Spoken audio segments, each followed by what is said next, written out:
What a day. Hey, Minnesota's home to roughly 454,000 dairy cows, producing more than 9 billion pounds of milk a year. Our first guest is here to share some facts about cows. Isaac Sulfer is an assistant professor at the University of Minnesota, teaching classes like applied dairy nutrition. He works with dairy cows at the U of M on the St. Paul campus. Isaac, thank you so much for being here. Happy to be here. I'm excited to celebrate National Cow Day. Let me tell you something. Cows are such interesting animals. They're really complex. I don't think people realize that, right? I mean, they're like running a marathon at all times internally. Yeah, a lot of times within the dairy nutrition research community, even farmers will refer to cows as Olympic athletes because we have selected them and they're to be outstanding at producing milk. They're really kind of biological marvels in the sense that they can take, very limited amounts of feed and convert them into tons of milk.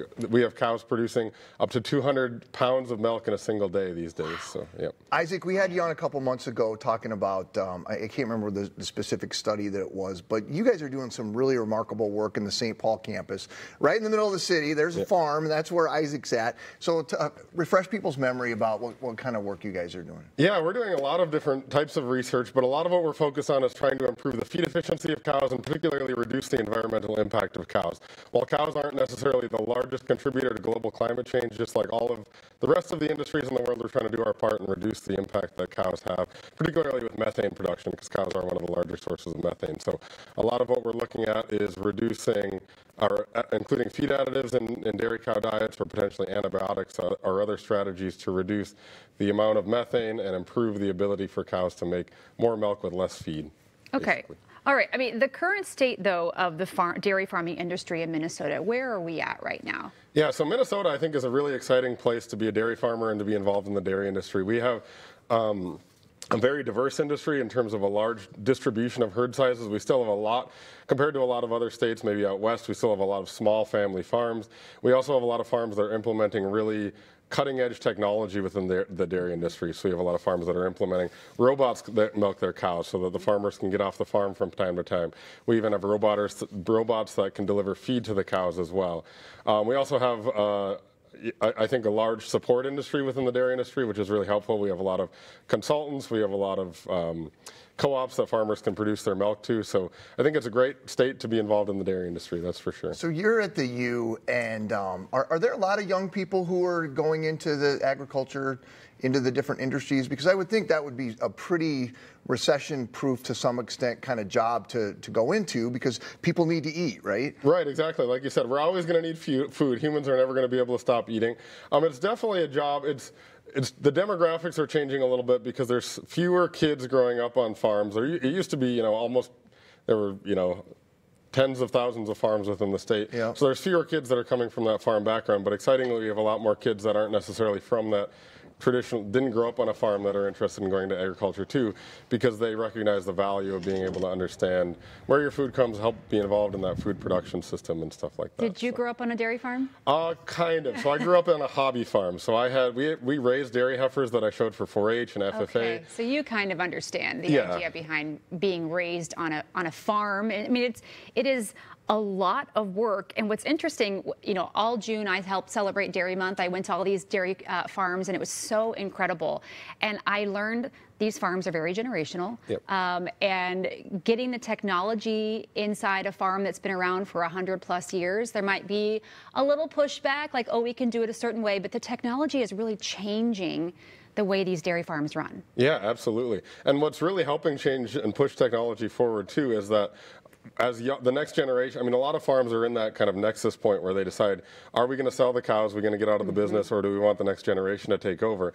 And it's that next generation of people around my age, in their late 20s, early 30s, that are coming back to the farm and saying, I want to farm, but I don't want to, have knee surgery at the age of 50 because I'm bending down milking cows. And that helps push implementation of technology forward that way. And we like gadgets. The young folk like gadgets. Right, that's a lot of it too. If it makes things easier, at the end of the day, then. So let's talk about some fun cow facts. This one's not that fun to me. In fact, this one's remarkable to me that people mix this up. But just to explain, a cow is a female. Correct, yes. A cow is a female who's had one baby animal. So she's a lactating or she's had at least one baby over the course of her life. Before she's had a baby, we call a female cow a heifer. So up until about 2 years of age, we consider them a heifer. And then bulls or steers are what we call male cows. And a steer is a male that's been castrated. Right, Yeah. Not attacked anymore. And so you just call that or her right there. Hey there, ladies. Hey there. You're just hanging out. Yep. Okay. I don't think that everyone knows that. Well, it just comes up from time to time in the news, and it drives me crazy if we write the wrong thing. I'm like, no, a cow is not. Anyway, I digress. Something else very cool. Cows can see almost 360 degrees. Yes, they can. They have almost double the field of vision that we as humans have. We can see about 180 degrees from side to side. They can see almost a full 360. I suppose because the eye placement is where it's at on their head. That does make sense. Yeah, and they have really flexible necks too, where they can turn. Interesting. Yep. Okay, the one thing that I noticed when I was out at dairy farms is that cows are very social. They want to know who you are. They want to check out, like, if you were a Facebook page, they would be stalking you on the Facebook page. They are. I swear, I was in a pasture, and this cow would not quit sniffing me and snuggling up to me. They are so curious. Yeah, they're extremely curious. They're extremely curious. They're very social amongst themselves, and they're very social with humans, which is always a lot of fun too. There are individual personalities between cows, which is fun. I mean, there's cows in the pen that want nothing to do with you, and if you get within 6 feet of them, they'll move away just because they're more shy. But then you have cows like the ones you're describing that, oh, there's somebody new. I'm going to go check you out. They just loved it. It was so fun. Can you tip a cow?